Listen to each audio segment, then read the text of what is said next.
So in this lecture we'll be continuing with the laws of mechanics, and the seventh law, parallelogram law of forces, a very important one. What it says is, if two forces acting simultaneously on a body at a point are represented in magnitude and direction by two sides of a parallelogram, the resultant is represented in magnitude and direction by the diagonal of the parallelogram which passes through the point of intersection of two sides representing the forces.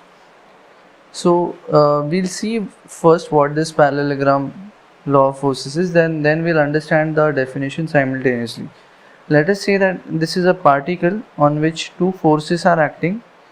The magnitude of the force are 4 kilonewton and 3 kilonewton respectively, and they are acting at a direction of 20 degrees and 70 degrees respectively from the horizontal. Now what I will be doing is that on this particle I will allow this 3 kilonewton force to act first, and we'll see what happens to that particle, and then on the same particle I will allow this 4 kilonewton to act, and then we'll see what happens to the particle. Okay, so first the 3 kilonewton force, and it is acting at an angle of 70 degrees. So let us say that the particle moves to this particular position due to 3 kilonewton force.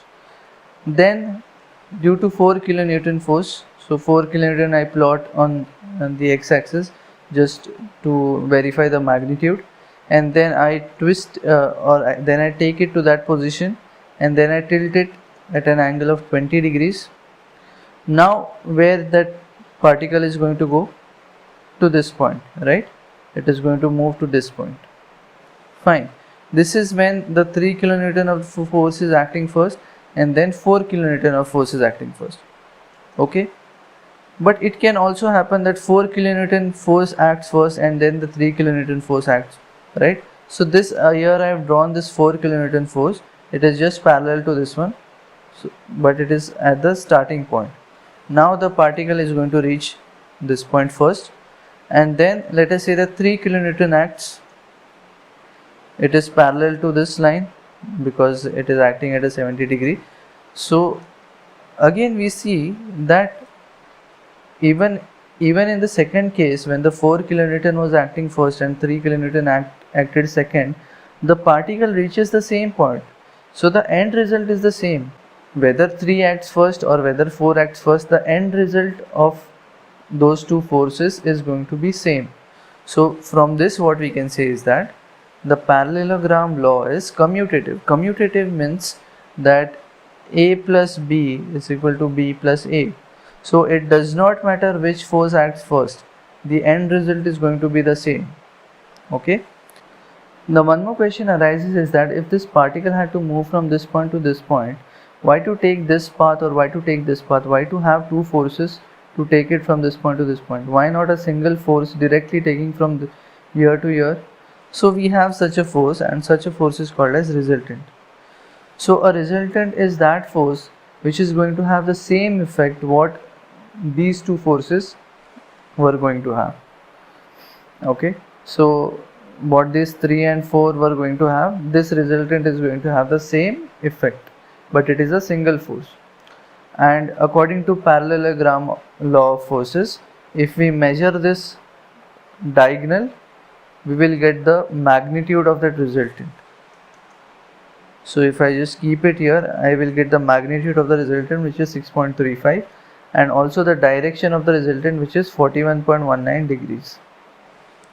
So if I have a force of 6.35 kilonewton acting at 41.19 degrees, it is going to have the same effect what these two forces were going to have. So we can replace this entire system by a single force of 6.35 kilonewton at 41.19 degrees direction. Let us now derive the equation for parallelogram law of forces.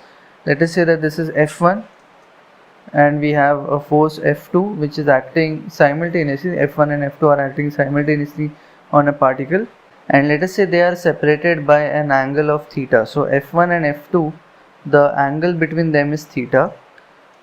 By parallelogram law we can actually draw a parallelogram, that is I can take F1 parallel to here and F2 parallel to here. So this path represents that first F2 was acting, then F1 is acting. This path represents that first F1 is acting on the particle, then F2 is acting on the particle, right? And the resultant, as you know, this is going to be the resultant, which we will say R, and the, let us name this parallelogram A, B, C and D. So AB is equal to DC is F1, correct? AD is equal to BC is equal to F2. These are your corresponding angles, theta and theta, because see, AD and BC are parallel, so this obviously has to be theta. I just extend this out and drop a perpendicular here, so I get this point E. R has to be equal to AE square plus CE square, where AE is equal to AB plus BE. So A is AB plus BE the whole square plus CE square. BE is equal to BC into cos theta, isn't it? Is it not BC into cos theta? So BE is BC cos theta and AB is F1, BE is BC cos theta, CE is BC sin theta, or you can say it is AD sin theta, either of them is okay. Now we know that BC is F2, AD is F2, so we will have this equation as R is equal to under root of F1 plus F2 cos theta the whole square plus F2 into sin theta the whole square. If I expand this, what I will get is F1 square plus 2 F1 F2 cos theta plus F2 square cos square theta plus F2 square sin square theta. If I take F2 square here common, in brackets I will be left with cos square theta plus sin square theta, which is equal to 1. So R is F1 square plus F2 square plus 2 F1 F2 cos theta. We got this equation of R. So the resultant force can be given by this equation. What about the direction of the resultant force? The direction of the resultant force, let us say it is alpha. So alpha from this point, tan alpha is equal to CE upon AE, opposite upon adjacent. So tan alpha is CE upon AE. CE upon AE will be AB plus BE, right? So CE is F2 sin theta upon F1 plus F2 cos theta, and alpha will be tan inverse of F2 sin theta upon F1 plus F2 cos theta. So I think this derivation is simple, it just has a basic trigonometry into it. Let us see certain cases where we can apply this parallelogram law of forces. Certain special cases. Case 1 is when there are two forces and the angle between the force is 90 degrees. So theta is 90 degree. You can see F1 and F2, and between it is 90 degrees. So here theta will become 90. This is 90. So what is cos 90? Cos 90 becomes 0. So this entire term, it becomes 0. So R becomes root of F1 square plus F2 square. Case 2, where there are two forces acting in the same direction essentially. So what should be the angle in between them? The angle is 0 degrees. You can see why, because if this is F1 and this is F2, right? By the law of transmissibility of force, what I can do, if this is F2, what is the line of action? The line of action is this thing only, this straight line. So I can keep this F2 here also coinciding on this F1. So what is the angle between these two? Isn't that 0 degrees? So the angle between them is 0 degrees. So this cos theta will be equal to 1 because theta is 0. So resultant we'll get is F1 square plus F2 square plus 2 F1 F2. So if you see this F1 square plus F2 square plus 2 F1 F2, it is nothing but F1 plus F2 the whole square. So finally we get R is equal to F1 plus F2. So the resultant is addition of both of them because both of them are in the same direction. Case 3 is F1 is acting in the right direction, F2 is acting in the left direction. What is the angle between them? That is the most important question. The angle between them is 180 degrees. Okay, even the line of action, even if it is here, but still it is acting in the opposite direction. So it is like F1 is here, F2 let's say it was here, but then it traveled all the way 180 degrees like this and it became like this. Okay, so cos of 180 degree is -1, isn't it? So it will be r is equal to root of f1 square plus f2 square minus 2f1 f2, which is equal to f1 minus f2 the whole square. So resultant is f1 minus f2. Let us solve a small numerical. So we have this force F1 as 10 newtons and F2 as 5 newtons, and the angle between them is 135 degrees. Let us directly use the resultant equation, that is root of f1 square plus f2 square plus 2f1 f2 cos theta. So F1 is 10 Newton, F2 is 5 Newton, theta is 135 degrees. So it is 10 square plus 5 square plus 2 F1 F2 cos of theta. So resultant becomes 7.3681 Newton. If I had to draw a parallelogram, how that would be? Let us say that I am taking 10 Newton as first force, and then from this I am going this side, taking the 5 Newton. So if there was a particle here, first it would come here, then it would reach here. This is the final position, this is the starting position. We join both of them, we get a resultant. This is the resultant. See, don't get confused, do not join these two, okay? That is wrong. The resultant is this. Always follow the logic. First you make this particle to travel first force, then make it to travel the second force. Wherever it reaches the end, that is your end point, this is your start point, join both of them, that has to be the resultant. So the resultant is 7.3681 Newton. And at what angle it is acting? Let us say that is alpha. So the angle along which the resultant acts is alpha. Alpha is tan inverse of f2 sin theta upon f1 plus f2 cos theta. When we substitute f1, f2 and theta, we get alpha is equal to 28.675 degrees. And this completes our parallelogram. But this is not the only way how we can find this alpha. Okay, I will teach you one more way now. This is this is like the formula that we know. Directly by substituting the forces we can definitely find alpha, but there is one more way how we can find alpha, using the sine law. Now in this triangle COA or OAC, whatever, we can see that this is 135 degrees in this parallelogram. This is 135 degrees, so this has to be 45 degrees, because the sum of these angles it is 180 degrees, isn't it? You might have studied this in your mathematics class, that sum of these angles in a parallelogram has to be 180 degrees. So if this is 135, this is 45. In this triangle AOC, okay, applying sine rule. Now do you know what is sine rule? Sine rule is, if we have this triangle and if these are the interior angles alpha, beta and gamma, so according to sine rule we have BC divided by sine alpha, that is the angle opposite to it, is equal to AC divided by sine beta, the angle opposite to AC, is equal to AB divided by sine gamma, the angle opposite to AB.